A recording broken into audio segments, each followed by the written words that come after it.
Tessie, are you also, I'm sure you're familiar with the case of the schoolboy who was kidnapped from a private school in Taguig.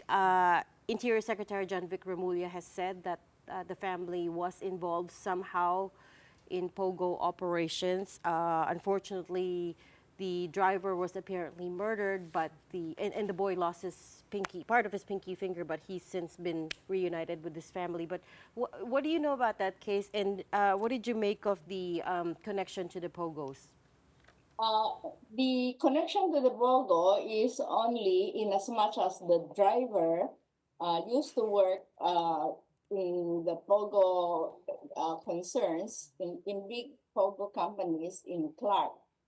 And because he receives very high salary there and suddenly lost his job and is now working as a family driver, he was easily enticed to be the tipster, and he tipped off the family, which ended up the boy being kidnapped and the driver being killed. Tessie, I also caught your interview, I think, with Carmina Constantino, I think a day or two ago, exactly about this boy who was kidnapped. And I couldn't help but think back to the 90s, nung super uso yung kidnapping among the Chinoy community. And, you know, things have, reporting at least, has not been the same with the advent of social media and, you know, mga Viber, no chats, group chats. Seems like a lot of information was going around the group chats, which kind of prompted the government to address these concerns on a public level in Malacanang, no less. Just your thoughts on, since you've always been, you know, the point person every time there's kidnapping issues here in the country. How do you process, you know, like the differences, and what would be, because I'm also concerned, like the reporting, you know, we see the boys' faces going around message boards, and it felt kind of unfair. He is only a child.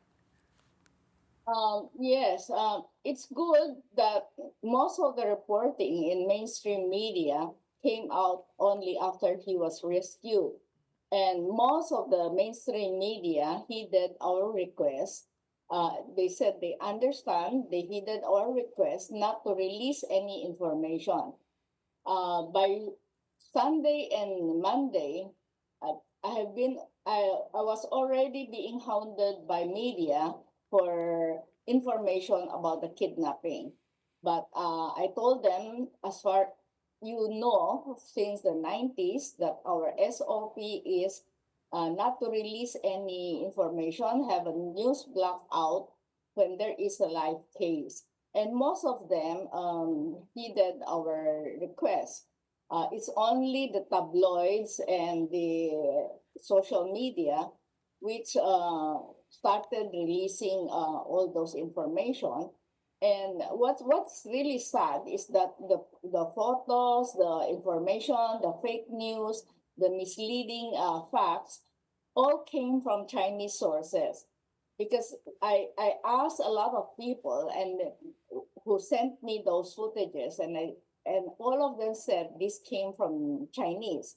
They did not come from Filipinos. So it's very obvious that it's the Chinese who are releasing this kind of information. So we wanted to caution them to be more circumspect in the future, because you are victimizing victims all over again.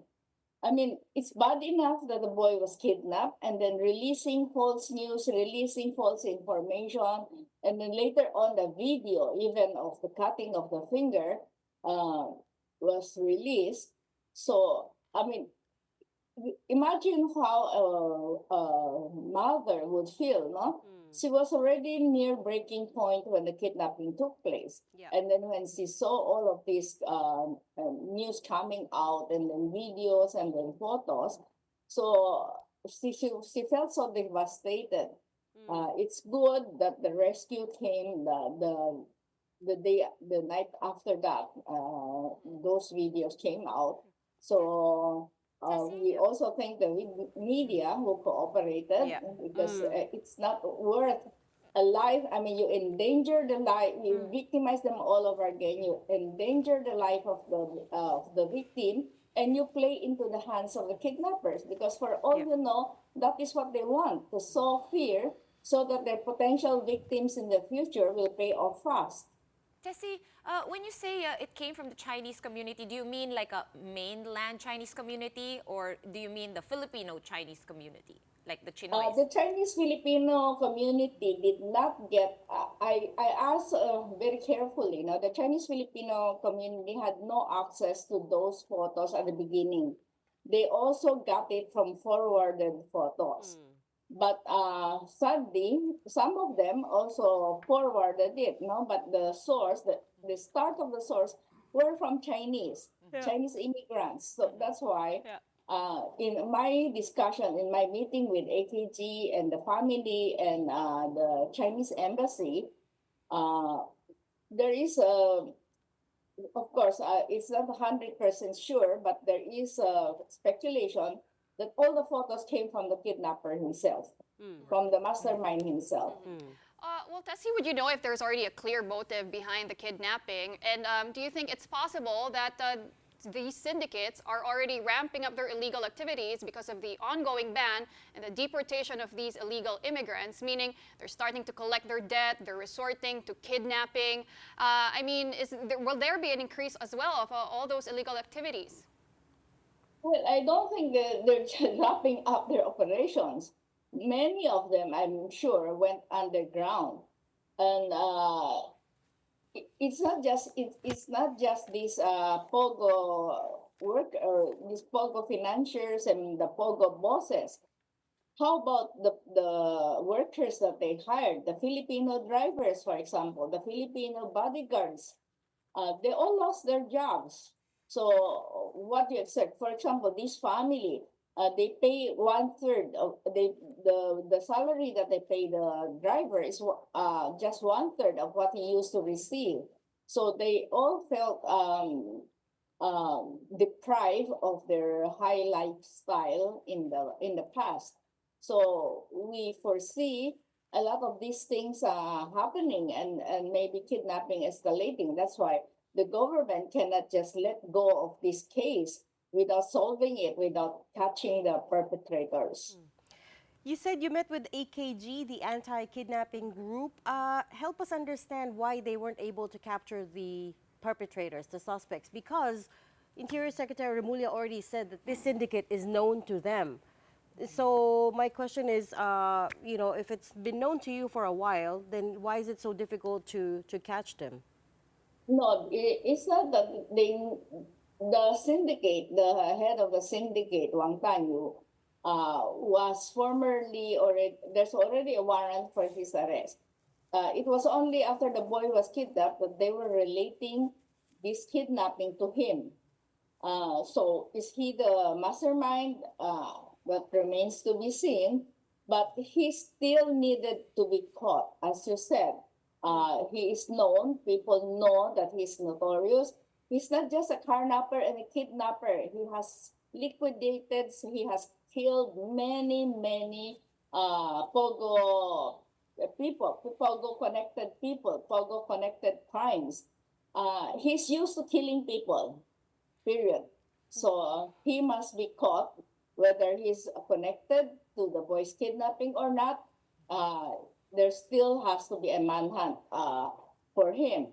No? That's why I think before they create even more problems, pinpointing that these spies, focusing their attention on alleged spies and suspicious of people who are just doing their jobs, they should focus their attention on criminal syndicates. I doubt. No, I'm not privy to the other cases, but I find it a bit too much speculative that China will use such spies in our midst. In a country like ours, where Marites is a national pastime, you don't need to get spies. The SILG revealed all the information about their efforts. He even revealed where the mastermind is, where they are closing in on him, what information they have. They even released the information on where the boy and the family is after the kidnapping.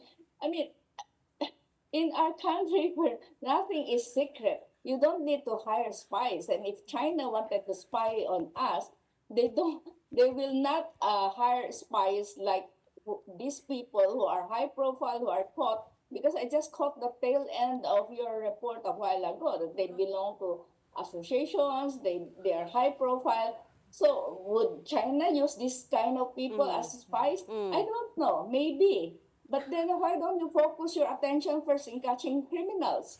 Right, right. But coming back to my point, it's even more worrisome that they know all of these about the perpetrators that kidnapped the schoolboy, but and yet they were still able to get away. The suspects were able to get away. Weird. And in fact, they didn't technically recover the boy because the boy was left abandoned on the side of the road in Pasay City. Because So- what they said was we prioritized rescuing the boy, and a lot of people had issues about the word rescue because technically, I mean, yes, they got him, but it wasn't technically a rescue. They found him on the sidewalk, walking in pajamas, right? By now, everyone knows. And I guess the question there is how confident are you? How confident should we be that AKG will be able to capture this so-called mastermind? I think you should address that question to them. No, we hope that they will really work double time so that they can restore the confidence of the victims. Because we have been calling other victims and potential victims that you have no choice but to report the case to the AKG. Because unless you do so, I mean, you will end up sometimes paying ransom, which is not a guarantee that the victim will be released. So what will you do if you pay ransom and the victim is not released? So you have nothing to fall back on except to report the case. Tessie, I was just wondering if, because supposedly, according to the numbers, there's been 8 kidnapping cases this year so far. This one, of course, we know was resolved. They said another 2 were resolved. Are you still involved with the, trying to solve these kidnapping issues with your group, of course, with your movement? And how has it been? I don't want to say like the kidnapping industry, but it would seem, at least anecdotally and from what we know, it would seem it's so much different from the 1990s. But now we're hearing about it again, and a lot of parents are understandably very, very scared for their children.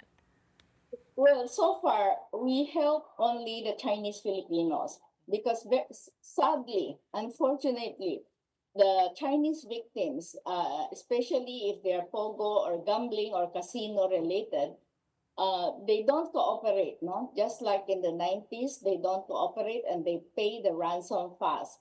Some of them, it's because they really owe money to these casinos. They are held hostage because they owe money.